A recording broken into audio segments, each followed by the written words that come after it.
terms of tipping, a cab, for example, to central Cairo will cost, if you try and get in there with a DSLR camera,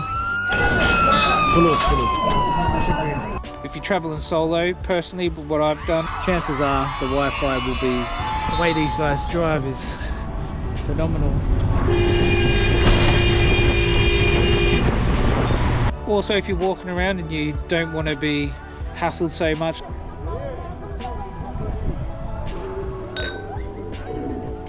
so let's cover some of the first things you'll want to know when you arrive at Cairo. So whilst you can get an Uber when you first arrive at Cairo, as you come out the terminal, it can be a bit tricky getting your Uber. For example, if you walk to the departure lounges opposed to where arrivals come out, you'll find it a lot easier to get your Uber from there.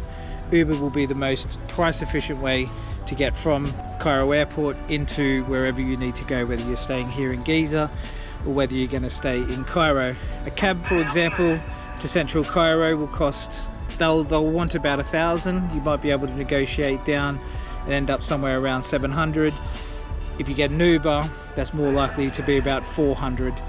So that's the first tip when you get there. When you do come out in Cairo airport, there's a spot that you can buy SIM cards straight away. So best suggestion would be to go get a SIM card as soon as you can. I'm here for 10 days. I got a SIM card that cost 660 Egyptian pounds and it's lasted me the whole way through. Even if your hotel room says that it has Wi-Fi, chances are the Wi-Fi will be really bad and it will be down for hours at a time. That's from my experience of the 10 days I've been here.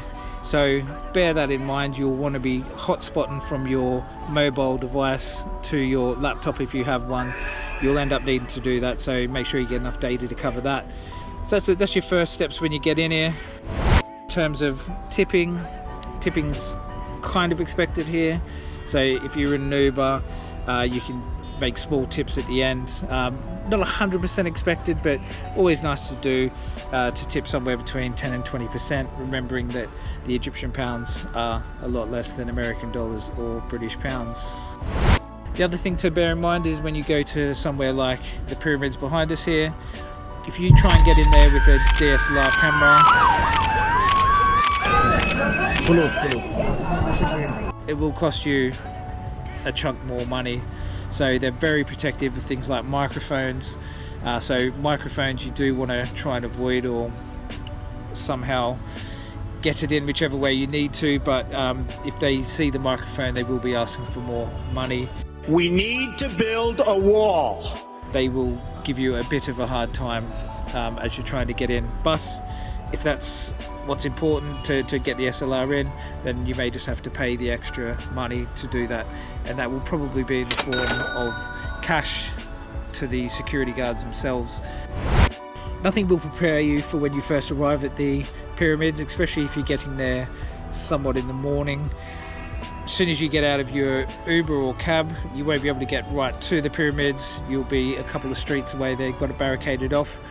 As you go in there, you will have a eye-opening experience. No matter how well you've traveled, it's quite full on. There'll be people approaching you every 2 seconds flat, telling you going the wrong way, saying this, saying that. Bizarrely, the ticket booth is actually pretty tricky to find. It's not at the entrance where you would expect it to be. It's down a side street to the right of where you would go into the pyramids. So you buy a ticket first, then you go through security and you get in. A guide there who is an official guide did give me directions and stuff, told me what to do when I got in there and everything.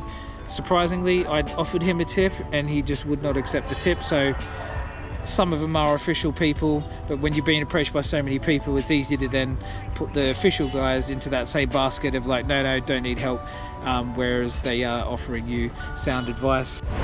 Ubers or cabs? That's something worth discussing. So depending on where you are, one could be better than the other. For example, in Cairo, Ubers are great. If you are confident in using Uber and know the actual full address of where you need to go, then Uber is going to be your most cost-effective option to go anywhere in Egypt. Cabs, however, or taxis, are also very handy when you need to just exit an area, or you know roughly where you want to go but not specifically. Obviously you negotiate the rate beforehand. Obviously you don't stick with the starting price, you negotiate down from there. That's in Cairo. Now, Hurghada, more of the holiday resort, Ubers were okay there. Addresses seemed to be a bit more iffy there. It seemed a lot harder to pinpoint exactly where you wanted to go.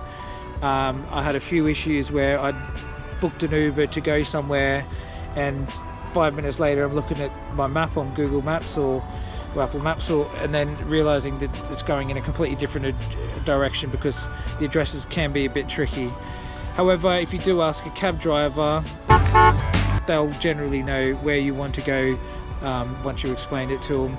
Yes, it will cost more, but then they're also a lot more talkative, and they're used to having lots of different languages in their cabs and asking them questions, so they seem to give you a lot better information. If you do want a little bit of extra information, then the taxi drivers sometimes are the better option. In terms of Luxor is a place where Ubers just didn't work. So I had no luck in Luxor getting even an airport Uber or to any of the monuments. In Luxor you are going to be sticking with taxis and cabs, and also the horse and carriage guys. Horse and carriage guys are great. They get you there pretty efficiently, in style, and definitely at affordable rates. In terms of carriage rides within the pyramids here behind me, there's a sign as you come in saying carriage rides are 500 Egyptian pounds. So that's your point that you start at, 500, and you can stick to that, and they'll say for 1 hour and stuff. Chances are be a lot less than that. Just be aware of that, and you can go to whatever pyramid you want to look at, but realistically you're not going to do the whole 3 pyramids on the carriage the whole time. It'll usually take you from one side to the other, and ultimately that'll be enough. Yes, it'll probably cost you 500, but you can always try and negotiate with the people.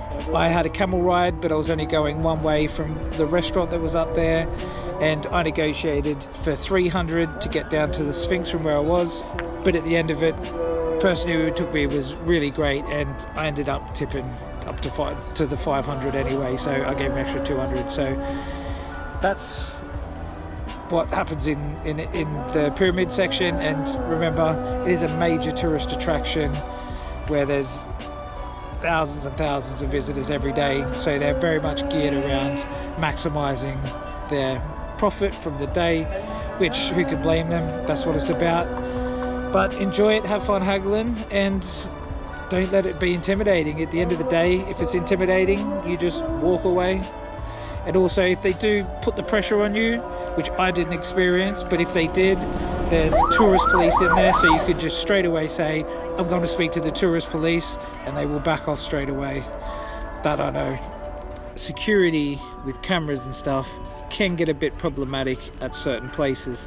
In my experience, I had absolutely no problem coming out through security in Egypt. Now, and a lot of people have. I know that there's lots of videos on YouTube that'll say what the problems are. Obviously, I didn't bring a drone because if you've seen any blogs to do with people that have tried to come in with drones, the first thing they're met with when they arrive in Cairo is tough security, drones being taken off them, put in storage, them getting slips of paperwork that they need to then try and redeem that drone when they get back to the airport at the end of their trip.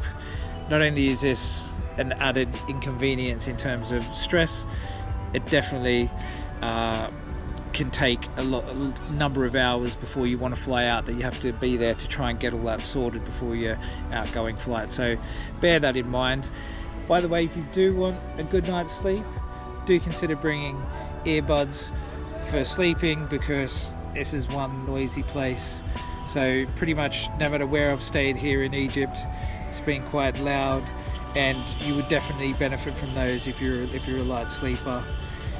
Luckily I'm not a light sleeper, so I haven't really had any trouble, but as it's quite warm, you'll often want to sleep with the window open or door open on your balcony, etc.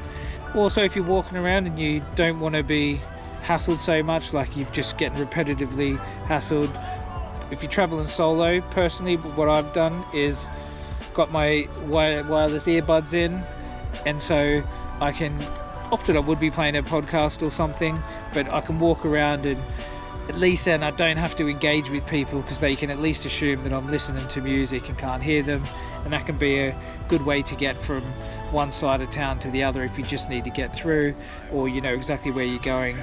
It just makes you slightly less approachable, and you just don't have to really tune into every 2 seconds someone offering you something like a boat ride or a taxi, or to go into their gift shops and buy something. Well, if you made it through to the end, hopefully some of these tips have been really useful for you. If you could give us a like or a comment, that would be amazing. And if you could subscribe, that would be absolutely phenomenal, and it would really help the channel. Good luck with all your travels, guys. If you want to work smart, click on a podcast of Karnak itself, and you can listen to the podcast as you walk around. It will tell you everything you need to know and really bring some depth into your visit here. And it's worth doing that wherever you are in the world, to be honest.